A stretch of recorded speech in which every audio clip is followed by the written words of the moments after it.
morning, everyone. I hope you can hear me well. Uh, let's allow 5 minutes for the rest of the attendees to appear, and then we can start.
morning once again. Um, I hope everyone is doing well. Welcome to this webinar for cybersecurity roles for the governance side of things. I'll be your facilitator for this event. My name is William Chiberang. I'm a cybersecurity engineer at the Research and Education Network for Uganda, part of the CERT, the Computer Emergency Response Team, where we take care of cybersecurity related stuff in the NREN. And I hope that everyone gets to fully benefit from this session. So let's get right into it and see how we can benefit very well.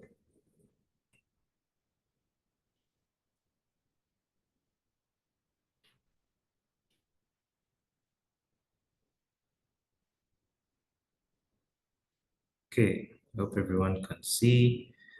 So today we're going to go through exactly what I've just mentioned, the role of governance in organizational security. So basically here we're talking about uh, the higher ups in the NREN, or in this case, member institutions or research centers, so on and so forth, who make the decisions in the organizations that we work for or work in, and see what their role is in how to keep ourselves secure moving forward.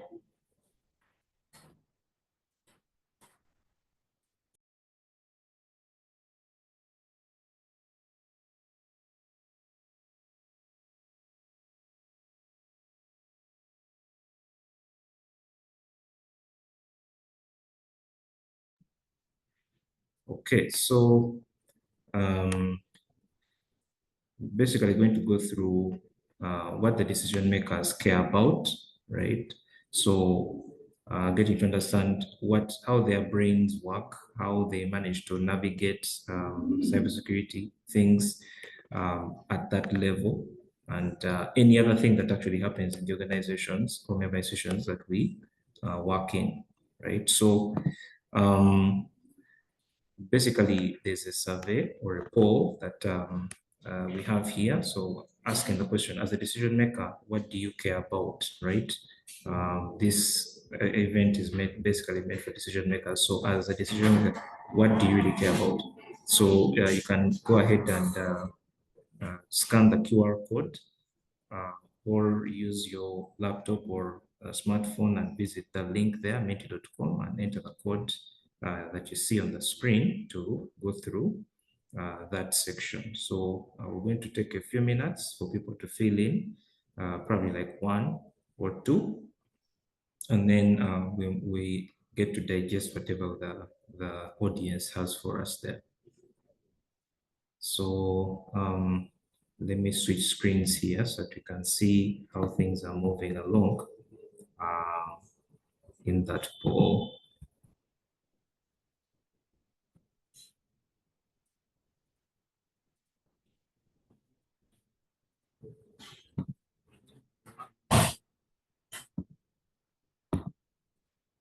Okay, so so far, seeing two males in the audience, one female, no females at all. I don't know if that is the case. Um,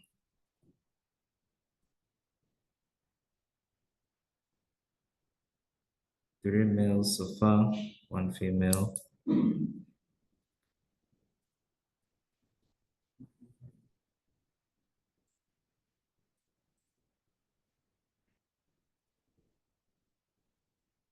If you don't have the QR code, you can always use the one that is right now on the screen, because that is what will also take you to the same survey.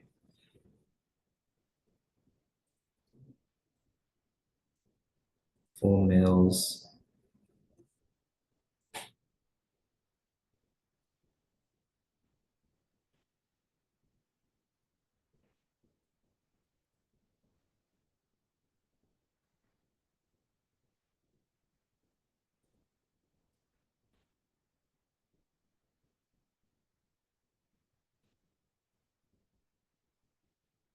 Okay. So far, around 8 people responded. I'm seeing the participants are about 20, so we still have a lot more to go. Please go ahead and scan the QR code and go ahead to participate.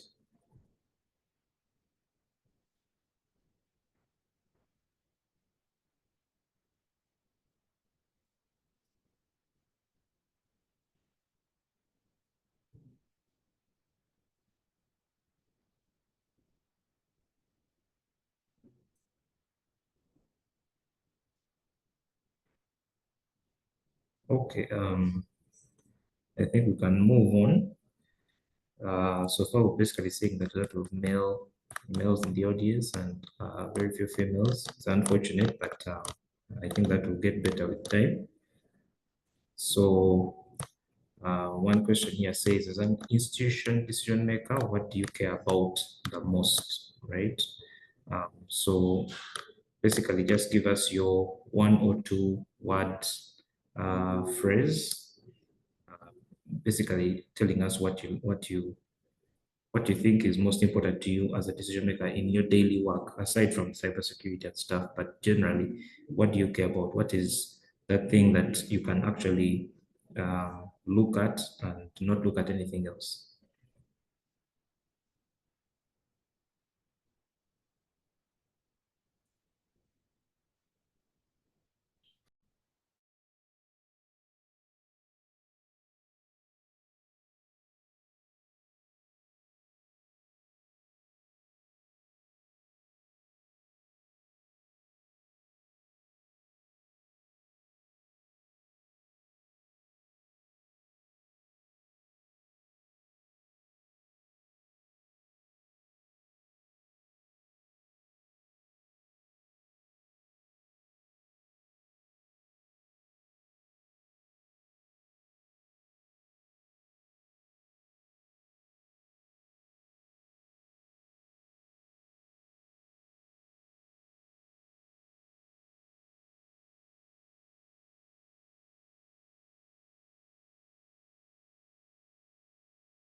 Okay, so far 4 people have responded.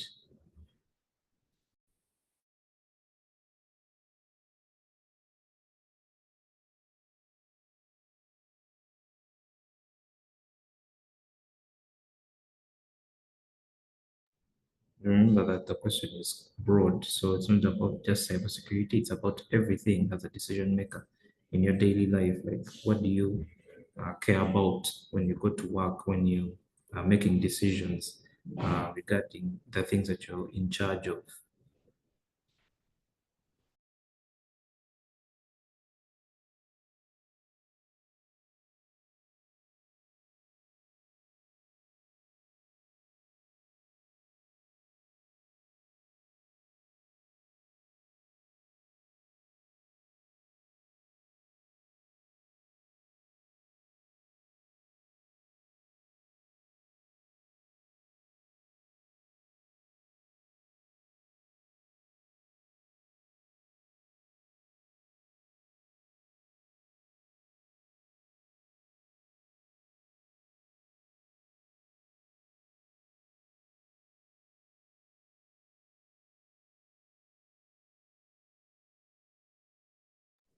Remember, you can scan the QR code to get to the survey. So you can use your devices, scan the QR code, and get your answers in. So basically, from the 7 people who have responded, we're seeing things to do with business continuity, respectful environment, a peaceful environment, value for money, right? Security, reliability, making sure that things always do what they're supposed to do when you count on them the most. So we have system upgrades, we have data integrity, we have service. I think it was supposed to be service consistency. Um, we have system uptime, making sure that things are always up, right? Uh, right. So I think we um, this is, I think, a good place to start from in terms of things that people care about. But I'm sure there are more things to this than what is here.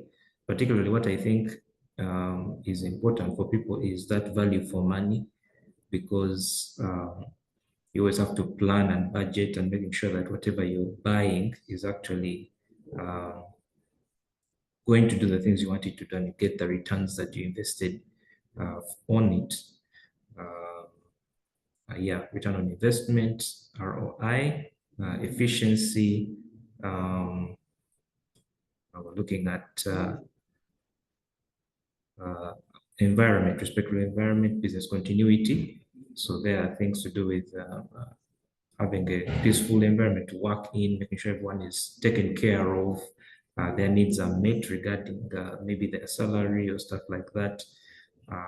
Then they can peacefully do the work that you assign them, uh, go home after that. So I think that has captured almost everyone's idea of what they care about as a decision maker. Nine people out of 20 have responded, unfortunately, but we can continue. So the next thing is we have a list of things here. So the question is to rank them according to your priorities as an institution decision maker. So you as a decision maker, out of these three things, rank them in the order of priority to you as an individual, a decision maker. What do you think is most important, and in which order are they most important?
Okay, so 8 people so far have given their ranking. They're saying that settling staff grievances is their first priority before they even start looking at the returns on investment on their different activities. So in this case, if it's member institutions, maybe the quality of services that they provide, and making sure that whatever they've invested in is actually yielding output that they desired. Of course, the third one is to change your passwords regularly. I think as a decision maker, it's something that you can think about, but the audience says that it is not that high a priority. Making sure that your staff is well settled is what makes things good.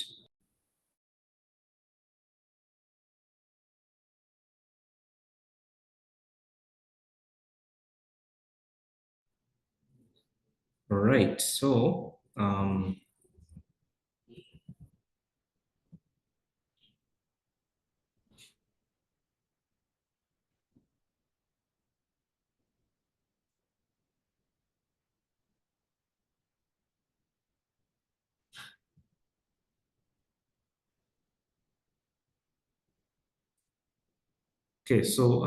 We're going to move on to the next item. Thank you very much for your responses. It's good to understand things that people care about at this level so that we kind of gear the discussion towards those interests. So what I've gathered from this is that more people are a bit people-centric in terms of governance. So they tend to make sure that everyone is um, uh, doing okay before even the business, because the people are the ones who drive the business anyway. So it's good to see that. And now let's drive the discussion a bit further from that. So,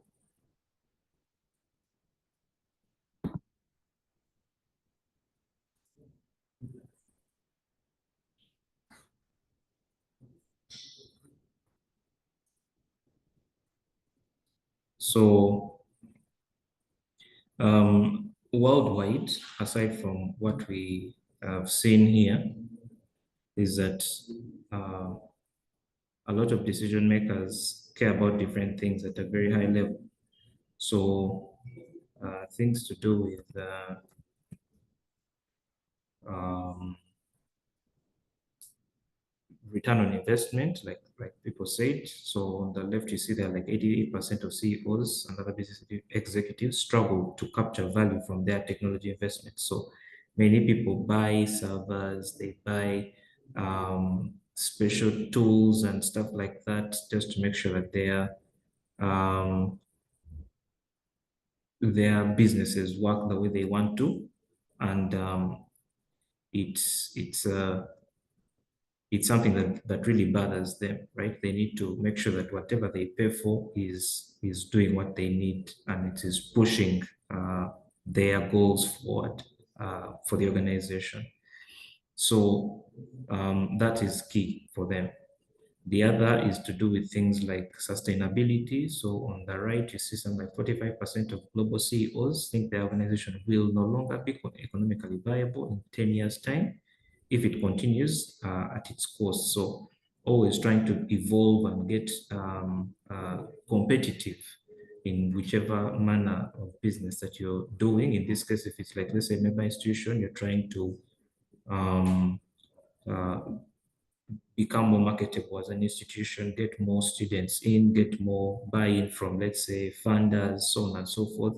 So you have to keep evolving, you have to keep bring up new ideas and making sure that your business is sustainable.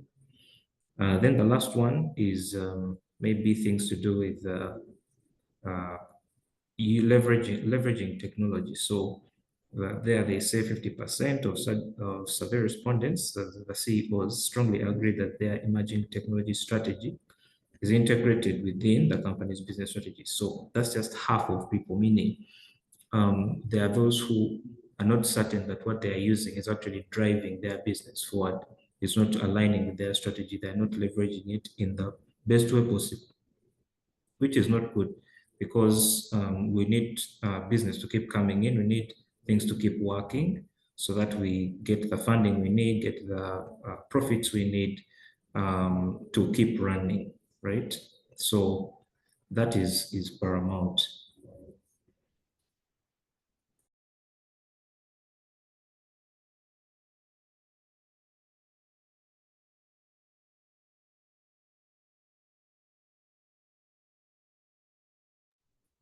So now looking at the things that cybersecurity people really want to look at or also care about, in other words, maybe the more technical people in this audience who also make decisions about maybe what equipment to buy, what services to get, what things to leverage, training, so on and so forth. Um, Here, another example is that they say only 2% of executives, in other words, cybersecurity decision makers, have implemented resilience actions across 12 areas that they surveyed. That was a PwC survey that they did projecting to 2025. So that is only 2%, meaning that um, the remaining 98% see that their resilience actions have not been done. In other words, they are defenseless when something bad really happens, right? So that is very worrying for individuals like those because they were trying to vouch for support. They said that we need certain things here and there, but there is no implementation done. Maybe there's no budget. Maybe they are trying to get up people's salaries. They're trying to look out for customer satisfaction as opposed to protecting particular things here and there. So in general, there is a lack of support. On the right, you see 26% of companies usually put controls in place and respond quickly to threats to withstand serious cyber disruptions. That's only 26%. That is a very low number, meaning that there are a lot of people out there in the world who are worried that there is no control in place to protect certain assets of an institution or an organization, a business, so on and so forth. So from these two alone, you basically see that what people really want or are worried about is some kind of support or attention to certain things from the higher ups, right? So that now speaks to the things that cybersecurity decision makers really care about, right? And we want to understand each other. We want to understand what the higher ups want to understand what the technical people want, and or care about, and how to meet in the middle. So there's a game here for you guys. You can scan the QR code as below as well, and go ahead to uh, participate. So the game is a guessing game. We're going to guess that number, and there are various statistics we're going to go through that kind of also bring out what I've just mentioned previously. So go ahead to scan the QR code or visit the link and use that code 87306151 to get started on that. So let me switch my screen here up a bit so that we see how things are moving in that direction.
Okay, so try to fill in that, and then we see who guessed it right, and move on from there.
Okay, so majority say around 60%, 50%.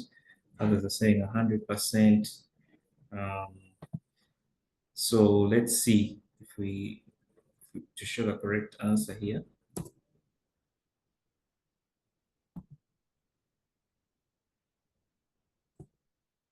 So a few people guessed it right. Uh, Roughly 68% of IT leaders reuse passwords. It's very unfortunate that they do so, and it's a big group. So that's bad, right? And because probably, like we saw earlier, people are prioritizing many other things, which are also important for businesses and organizations. Um, but that number should ideally be moving downwards, despite the fact that attention to other things is being done, right? So that's not good, and it should actually be reducing. So um, let's have another guessing game. So here they say guess the percentage of IT leaders that disable system security. So maybe they're working on something and maybe they're put on a lot of pressure. They say the system is not running or it's not up, whatever. Then they tell them, okay, let's first disable something and let it work, and then we shall put it back there later. So let's see how many people guess it right.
Okay, so I'll put in some responses.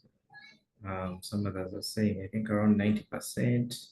Maybe this is like 70 something. This is probably 45, or this is around 30 or 20%. 90 people have responded so far. So let's see the correct answer.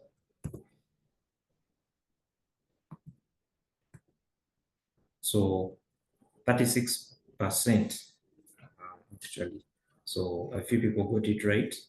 Again, 36% of IT leaders disable system security. So it's a good, the good thing is that it's a small percentage of them, but still 36% is quite significant. So that's again prioritization, right? Bad practice. Because maybe they are trying to fulfill their duties, but at the expense of security. One more.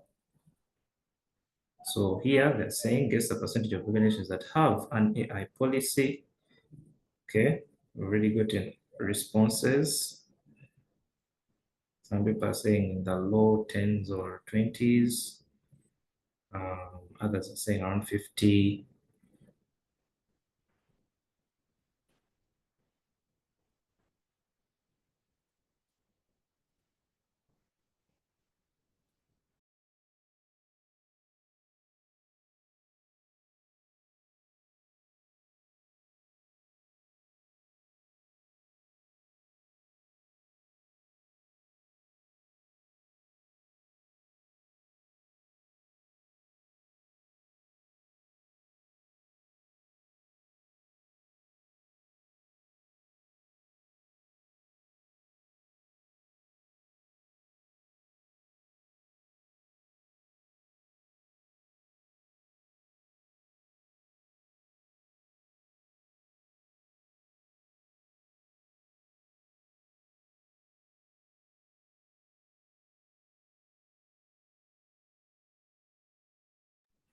Okay, so the majority of people are saying that there's a low chance that organizations have an AI policy. Um, so let's see the correct answer. So actually, a good percentage of them have an IT policy, or they say that they have one. 60%. These are statistics that we got from Arctic Wolf. There's a report that they did for 2024. So according to the respondents on that survey, they say 60% have an AI policy. What is more interesting is that despite the fact that they have, approximately 29% of them um, have users who know it exists. So um, that's shaky. So you might have your policies in place, but people don't know them. They don't know if they're there. They don't know how to whether they exist. So or even how to go about using them. So that also speaks to governance now. So you have your policies, but they're just gathering dust somewhere in a shelf, right? They're just there to please board of governors, maybe just to please the public that, hey, we have an AI policies, how we do our things, but people don't respect it. So all these things are showing you that kind of the prioritization that people give this kind of security stuff, right? And we want to get, we've now kind of gotten the idea that it's not uh, desirable to be this way. There needs to be some kind of change, and that change starts from the very leaders that govern these organizations, right? So let me switch back to this presentation.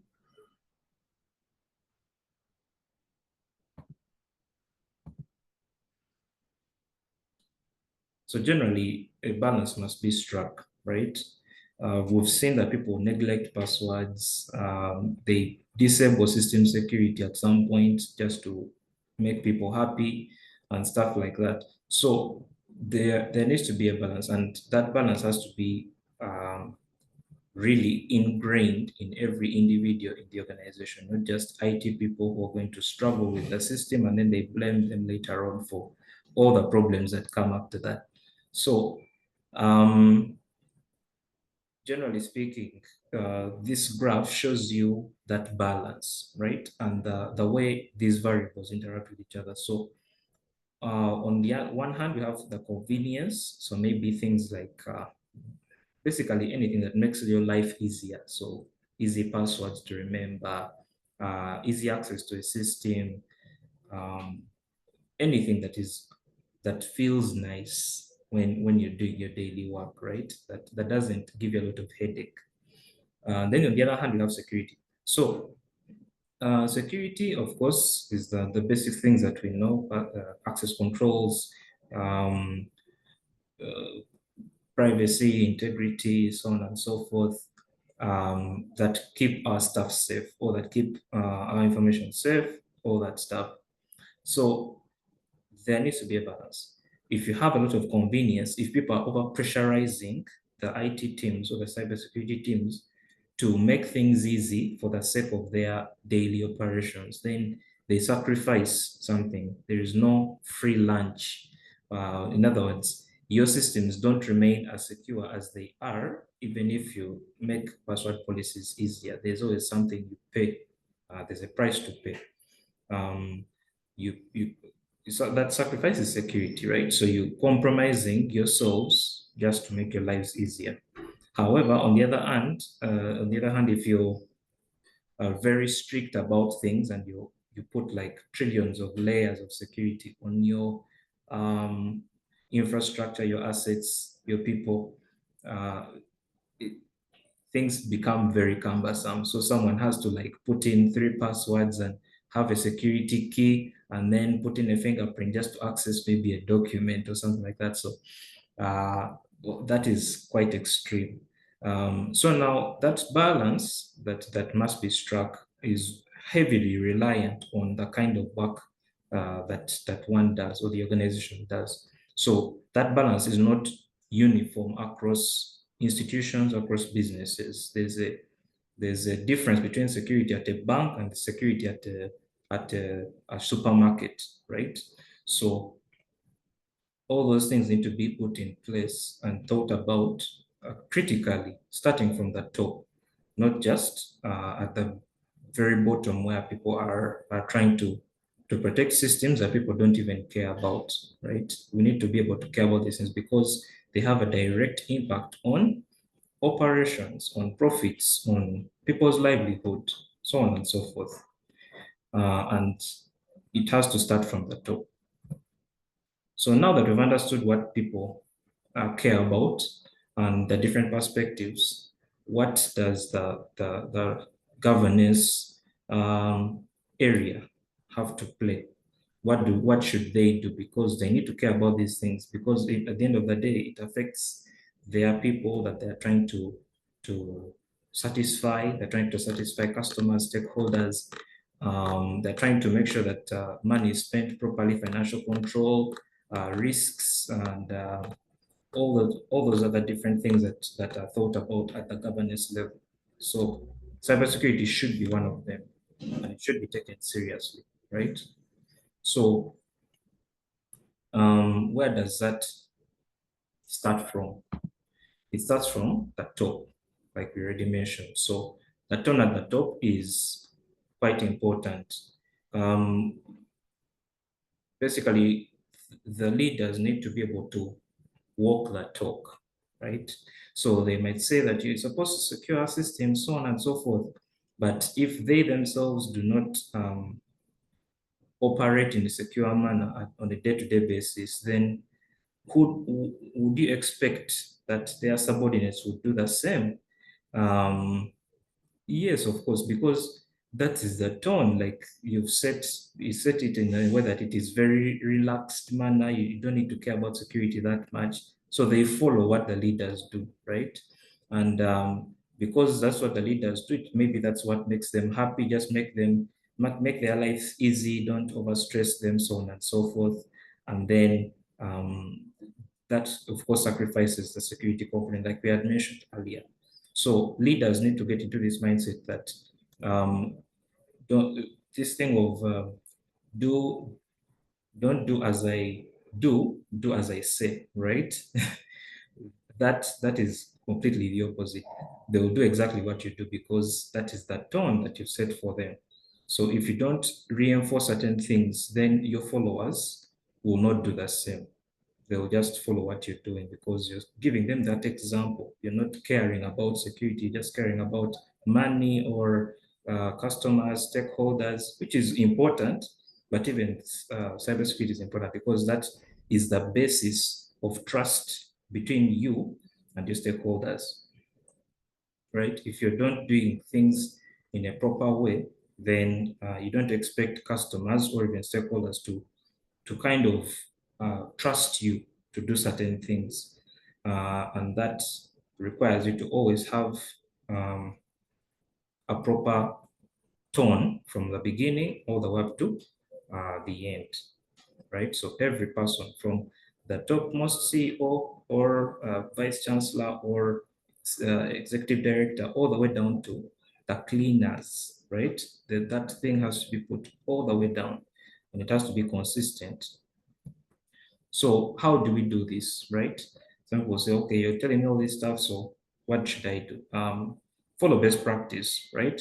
So there are very many standards that are out there that can help you get started from the top all the way to the bottom, from non-technical to technical on how to get these things done. So they'll ask you, okay, what do I get out of this, right? What is the return on investment?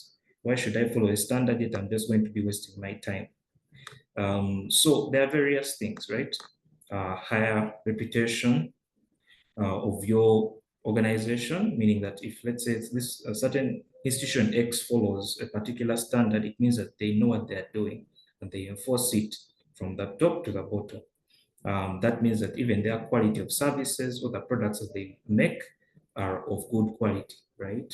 So once you have that kind of reputation and good quality, of course, you gain trust. Customers rely on you. People want to associate themselves with you because you're doing good stuff, right? And that all comes from standardizing your operations. So, like I said, it depends on what the organization is. Some institutions are health related, others are profit oriented, others are government, so on and so forth. So there are different standards for every individual. It's up to the governance body to kind of do this uh, groundwork. Like they hire employees who know their stuff, and then they say, please find us a good standard that can help us push ourselves to the next level, right? That's what they are there for, and they should be held accountable on what standards they should follow. So once you get your standards, have ways of enforcing them. Don't just say, okay, we are maybe ISO certified, full stop, right? Every person should know that you're ISO certified, and they should live the ISO certification lifestyle in office, in your work, in wherever you go, right? So enforce it, have rules around it, in that if someone breaks the rules, there are actual consequences there, right? It's a disciplinary case because you're trying to hold yourselves at a high standard. You're trying to make sure that cybersecurity is something that you guys care about, and no one should break the rules and get away with it, right? Enforce the rules, make sure that everyone is on the same page. No one should cross simply because of convenience, right? Um, so to do that and all those things that we mentioned, we need to have resources allocated to do these activities, right? So of course, this is an area which is very stingy for majority of decision makers. They want to make sure that the return on investment is high. So I would think about investing in cybersecurity like investing in a retirement fund, right? When you're old, you might not be uh, employed, and you have to live off of your savings, right? So if you did not save earlier, or in this case, if you did not prepare earlier, you did not do training, you did not invest in particular things, then you're going to have a very hard uh, senior age of your life. So things to do with training staff, getting them certified, making sure that they know the things that they're doing. Or if you don't want to train, you can hire certified professionals who know what they're doing, and you give them the tools to do so, right? To protect your organization. That is an investment, right? You're investing in the organization. You're making sure that in the future, when a problem happens, the so-called growing old, in this case, you're maybe attacked by something, you have something that helps you recover, right, quickly, or even completely prevent the problem from the get-go. Your goal in being sustainable is reached because you invested that that uh, that money in your cybersecurity initiatives. So have an initiative and then get the allocated resources to make sure that initiative is pushed forward because you're trying to save for the future, right? Another part of saving is making sure that your users are trained. So this is another investment area. So it's one thing to have the IT people to protect your systems, but then the users themselves should be held accountable for the security of those systems as well. So it's not just one thing for the IT people to protect things, but every user, all the way from the bottom, like that new recruit, all the way to a senior officer, should be held accountable for security, right? So you have to train them, you have to make sure that they know what they are doing online. They carry out best practices. And like we say, the tone at the top is actually what causes this training to be taken more seriously than not. So now in the area of governance, of course, you also need to have some kind of monitoring. So some people might say that, okay, I'm doing all these things, but really, how is it helping me? I'm not pushing my KPIs. What's the whole point of this? So make them something that you actually track, like put them in someone's scorecard and say that this year you're supposed to do this, this, and this, because it helps us achieve this certain KPI at the organizational level, right? So make it a point that everyone should feel something when cybersecurity is reduced. If someone is maybe a receptionist, and maybe they're always receiving emails, and they're supposed to make sure that they don't get caught on any phishing scam or something, because actually that can lead to people being fired. Um, uh, you have to set a rule that maybe number of incidents in the quarter should be zero all the time, meaning that should there be any phishing link sent to them, they should be able to identify it very well and report it so that they don't get caught, so that their KPI is not altered or disturbed. So make it something that people actually care about, put it on their scorecard, make it something that if they don't perform well on it, it affects them. So that is a way of actually pushing these things forward at governance level. If you have something you're tracking and you want to make sure the performance is good, maybe the number of incidents you want to track in a quarter or in a month or in a year, um, have that somewhere and track it over time so that people know that we are always tracking incidents. Anything that happens affects us at the KPI level. So we don't want that. That helps set that tone even better, even at the individual level. So some of these things we as the Renosat can help with them, but ultimately it's up to the member institution to first sit down and analyze and maybe get some of their staff, like IT staff, to really sit down and think about these things. Because if they care about them, it shows that even the IT staff are now more made more accountable. They feel like they are valued because the executives are paying attention to them. So if there is need for people to maybe get certain standards set up or help on certain things, we can try and help you out. You can reach us out. You can reach us on those various communication channels, email or Twitter, or even check out what we do on our website. So that we can actually help you guys with this, because it is key. Like we've already seen, it is already a bad statistic in that IT leaders are degrading security for the sake of making things convenient for everyone. So we need to set a hard line a tone at the top that makes sure that everything cascades from the senior officer all the way down to a new recruit in the organization. So those are the services that we offer to the NREN, and one of them is assessments, like I showed you earlier. In order for you to track certain things, maybe you want to know the state of vulnerability exposure of your institution. You can do assessments for that and then understand where you stand and track it over time and many other things. So reach out and we see how we can help. So that is it primarily. At this point, I would like to invite any questions. Other than that, please go ahead and scan that QR code, get us some of the feedback that you have on this webinar, whether it has been helpful, whether something has been learned, stuff like that. Otherwise, we can have some questions from the Q&A. Yeah. So I'm going to leave this open as I look at the Q&A and see if there are any questions there.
I'm not seeing any questions in the Q&A.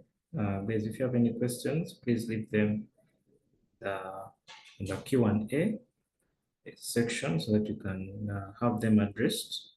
Other than that, thank you very much for joining us today. We appreciate that leaders in the NREN want to improve and therefore made sure that they could attend and get something out of this, right? So go ahead to leave your feedback in the survey as well so that we capture your input quite well.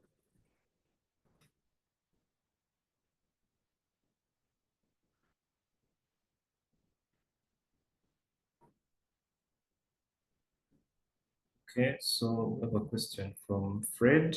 Fred says, thanks for the webinar. Can you share with me any useful link or guidelines on policies that I can use in my institution? Yes, we can. However, like I said, it depends on your institution. If the institution is capable of getting particular things, then we can do that. So let me just go back here a moment and then show you some of them. So in the standards section, there are very many standards that people can start working on. One of them that is good is the ISO standard 27001 and 2. That is particularly for information system security, information systems management. So you can look into that. That's like a general thing for service quality and all that stuff and making sure everything is secure. If it's a health organization, HIPAA is good because that one is mainly meant for health-related institutions. GDPR is primarily for privacy, and then NIST, CIS, and COBIT are mainly for general standards in terms of technical setup. So, for example, how to set up a Linux server securely, how to set up a Windows server securely, how to set up particular services securely, benchmarking on how to set up particular services, let's say containerization services, so on and so forth. So depending on what you want to do, we can recommend any one of these to look into. So the list is there. You can take a screenshot of it or something, and then we have you set it up the best way you can.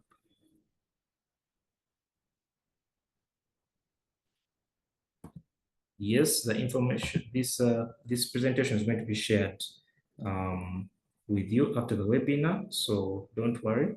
We've gotten, if you registered correctly with your institutional email, we shall forward this to you guys so that you can use it maybe to relay this information to your higher ups, right, in case they didn't make it today, because this was supposed to be actually for them to understand their role in all this. So that's what it is. We shall share it, don't worry. Okay, I see people have filled in the survey. So try to increase on that so that we get all your feedback well, and then we try to structure it better next time. So other than that, thank you so much for attending.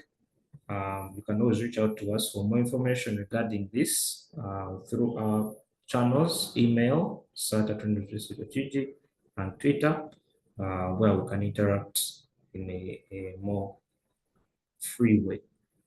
Yeah. Thank you so much, everyone, and I wish you a good day.